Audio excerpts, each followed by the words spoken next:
quase invisível. Histórias da vida cotidiana que se cruzam com o teatro. Pequenas histórias. Grandes histórias com pequenos detalhes.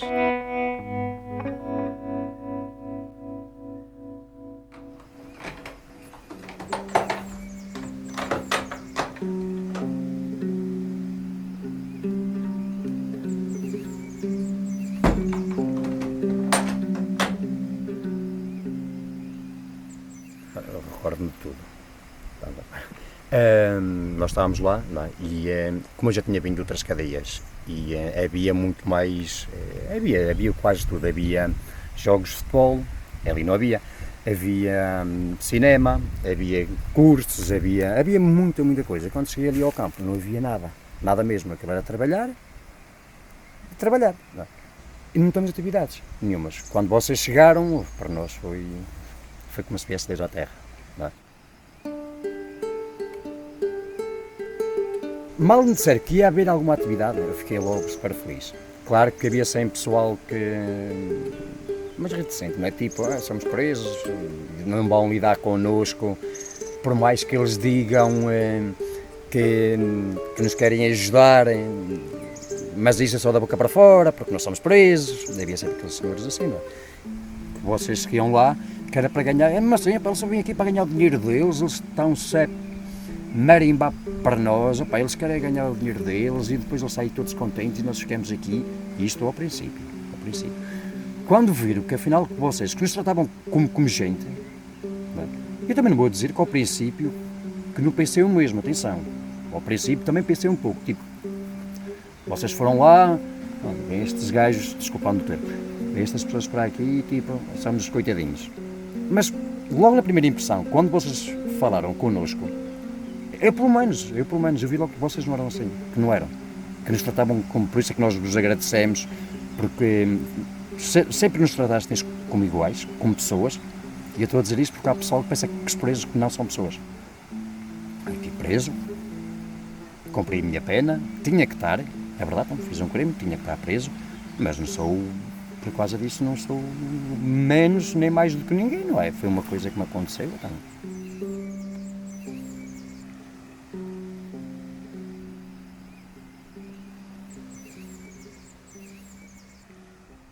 Nós chegámos à prisão, uma segunda de manhã,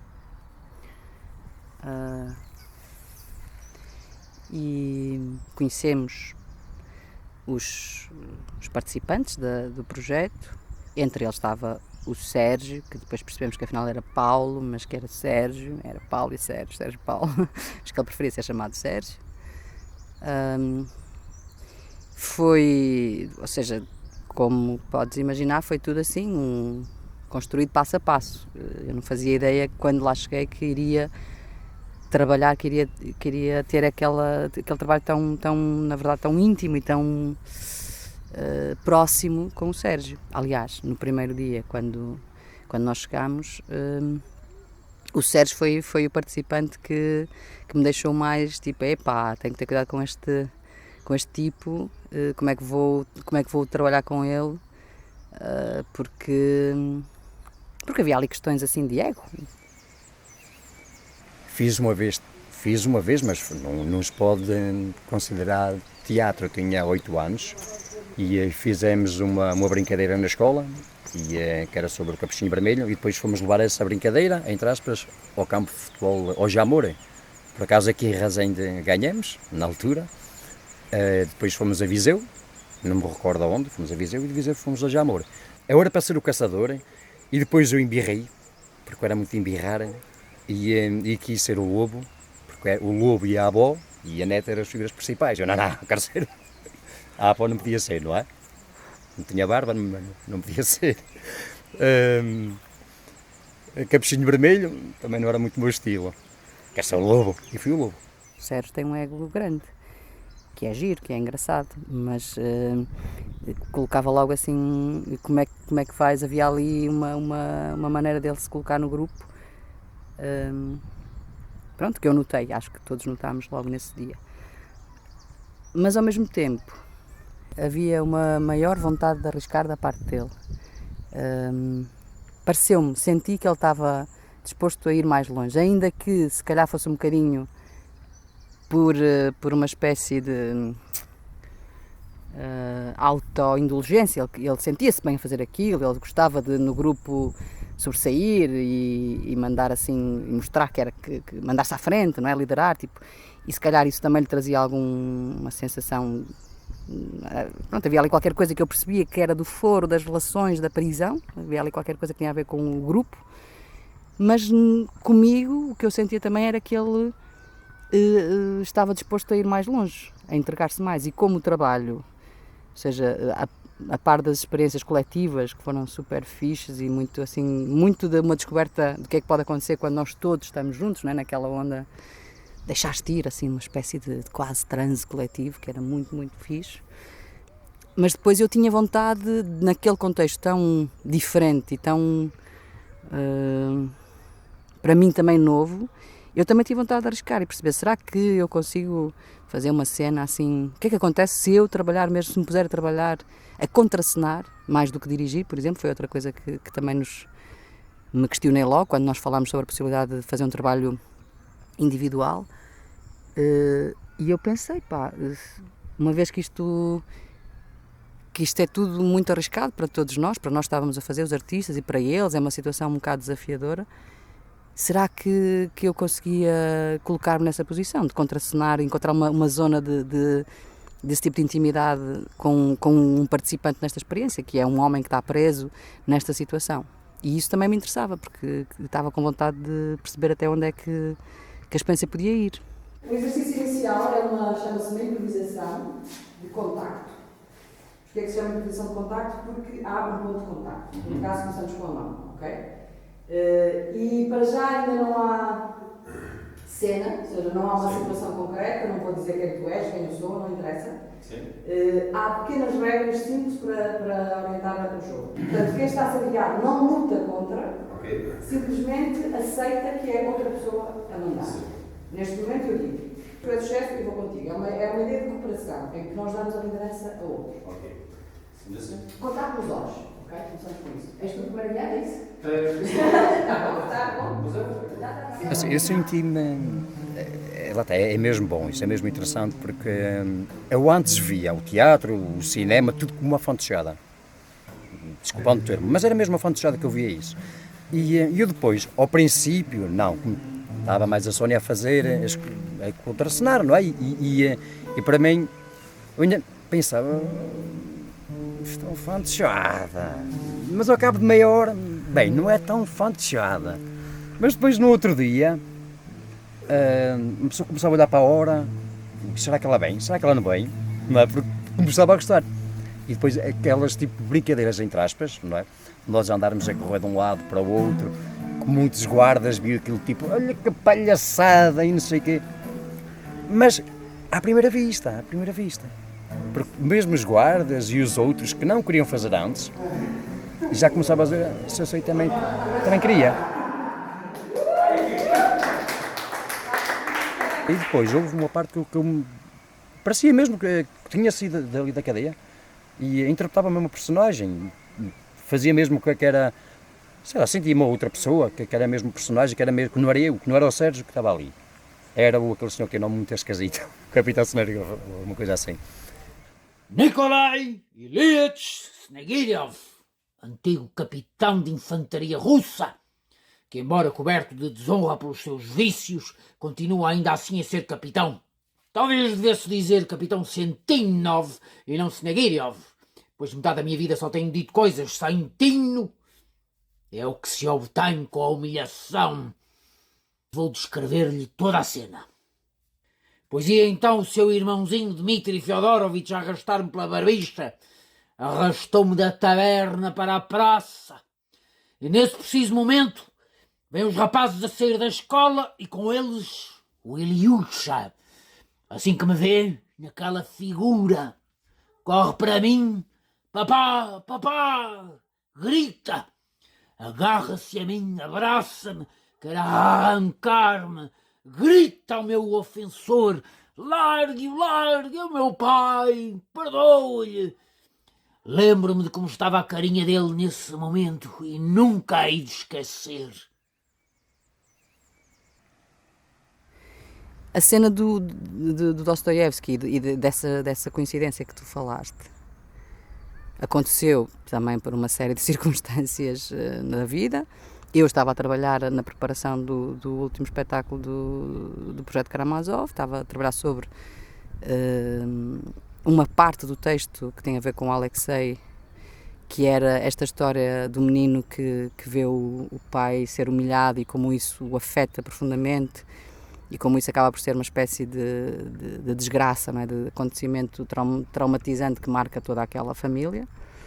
E estávamos a trabalhar sobre e como naquele contexto, esta coisa da justiça, da injustiça, de um homem, do poder, né? De como o facto de um homem ser mais poderoso que o outro, poderoso ter mais poder no contexto onde está, isso pode implicar uma decisão completamente que define a tua vida irreversivelmente e que tu não podes fazer nada. Porque não tens como naquela situação, não é? E na prisão eu também sentia que isso acontecia muito, que havia coisas que eram ditadas simplesmente por esse peso de quem é que manda mais aqui dentro, quem tem mais peso, quem é que pode mexer os cordelinhos, quem é que pode, se for preciso, lixar-te e pôr-te a fazer o trabalho que tu não queres, ou pôr-te os tipos todos contra ti. Ou seja, eu percebia que ali dentro havia uma convivência que era baseada nisso, no poder. E esta cena tinha muito a ver com isso. E depois havia a questão do filho, ou seja, da figura da criança que é a vítima inocente, ou seja, o que é que isso provoca depois numa testemunha que não tem nada a ver com aquilo, que nem sequer tem. E também me interessava muito trazer esse lado, ou seja, da gente sair da relação não é, do abuso, do poder, e perceber o que é que isso faz no mundo à nossa volta. Tipo, o que é que acontece a um puto que não tem nada a ver com isto, não é? E eu não sabia de nada, fui sabendo, mas não sabia propriamente que o Sérgio tinha, não sei se já sabia na altura se ele tinha filhos ou não tinha, mas pronto, não foi a pensar nisto que eu propus a cena, foi por causa desse contexto que te contei, mas depois, quando fiz aquele pequeno excerto e o levei e lemos a cena, ele fez esse comentário e disse: epá, fogo, sabes que isto me aconteceu mesmo assim. E eu, foi? Então como? Explica lá. E ele começa-me a contar isso e diz-me: eu cometi um crime, não é? Esse crime que eu cometi, eu posso dizer sem problema nenhum, foi um crime foi considerado tentativa de homicídio. Eu fui me entregar, fiz a minha parte, não é? Penso que é um dever cívico. Quando nós fazemos algum erro, nós temos que assumir os nossos erros. Então, o que eu fiz foi ir à Polícia Judiciária e contar tudo o que se deu, tudo, exatamente tudo. A Polícia Judiciária não achou que era necessário eu ser detido ou ser presente à Procuradora ou a um juiz. E então, passou-se meses e meses até que me chamaram para fazer uma autorreconstituição do crime. Fizemos essa autorreconstituição do crime, ao cabo de passou-se uns 7, 8 meses, uma coisa assim, e passado 3 anos fui a tribunal. E então deram uma sentença de 6 anos efetivos de cadeia.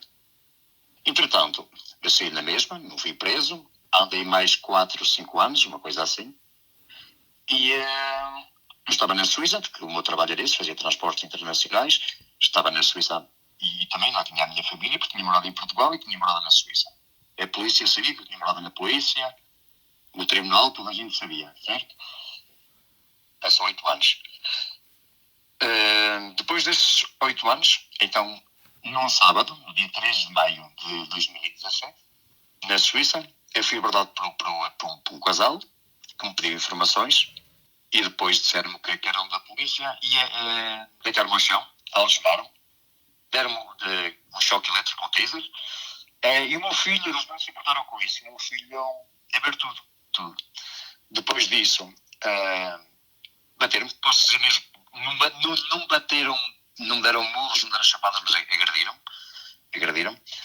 E o meu filho a ver tudo, eles não se importaram. olha, para já senti tipo, uou, calma aí, cuidado. Tipo, uma sensação de estou aqui sem querer, estou aqui a tocar numa coisa, sabes aquelas coisas, fui mesmo ao sítio, tipo, então fiquei tipo, aquele arrepio de calma, isto aqui é preciso ter cuidado. E, se calhar não reparar, mas quando era a parte que eu estava deitado no chão, lá, houve muita parte que eu tentei esconder a cara. Se calhar não repararam, mas houve muita parte que eu tentei esconder a cara porque aquilo que eu queria, que me apetecia mesmo, era ali desatar a chorar, e eu não queria fazer isso. Os homens também choram, é verdade. Mas eu não queria fazer isso. E lembrei-me muito da minha história. Também senti que, pela maneira como a relação entre nós se desenvolveu, que aquilo podia ser uma coisa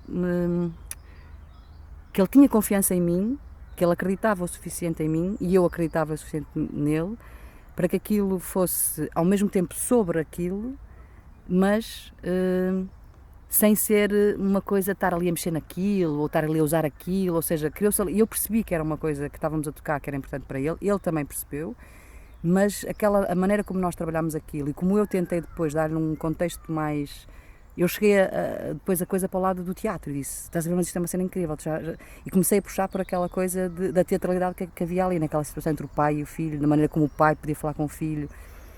A sensação que eu tive foi, isto é delicado, tem que ter muito cuidado, mas ao mesmo tempo há aqui uma possibilidade de ele poder, protegido por este contexto teatral, tocar nestas coisas, se calhar perceber até alguma coisa sobre isto e a relação dele com o filho, mas sem tornar a coisa num tipo, uma cena de psicodrama pesada. Então foi ali uma espécie de... Foi muito bonito, porque era assim, eu sentia cada vez que ia ensaiar com ele que o filho também estava lá, presente, estás a ver? O filho dele estava-se a falar sobre aquilo. Mas eu protegia-nos aos dois com o teatro. E então a maneira como eu ia fazendo isso era ajudando a... dava-lhe tarefas, dava-lhe funções, dizia, não, mas isto aqui tem que ser mais assim, tem que ser mais aquilo. E essa ideia de que estávamos protegidos por uma coisa que queríamos fazer, que era uma cena teatral, criava uma camada que protegia o lado psicológico da coisa, percebes? E então foi muito bonito porque estávamos a mexer naquilo, mas era outra coisa, havia ali uma passagem, um salto para uma coisa que estávamos a fazer, que era uma cena teatral.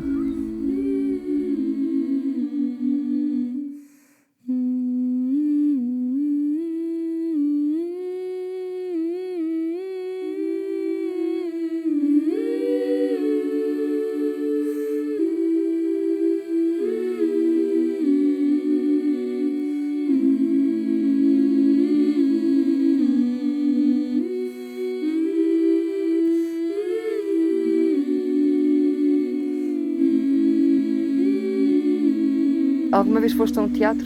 Não, nunca fui. Não era que não estivesse, ou uma coisa assim, nunca surgiu essa oportunidade. Hoje gosto muito, mas gosto mesmo, às vezes vejo documentários e desde que vocês foram à cadeia. E então depois estive a ver realizadores de teatro e estruturas de teatro, tipo, como é que se faz as coisas, como é que nos faz, como é que se encena, como é que nos encena, tudo. Estive a ver tudo. Ia à internet, pesquisava, teatro não sei de onde, teatro de Viseu, fiquei mesmo fascinado, fiquei.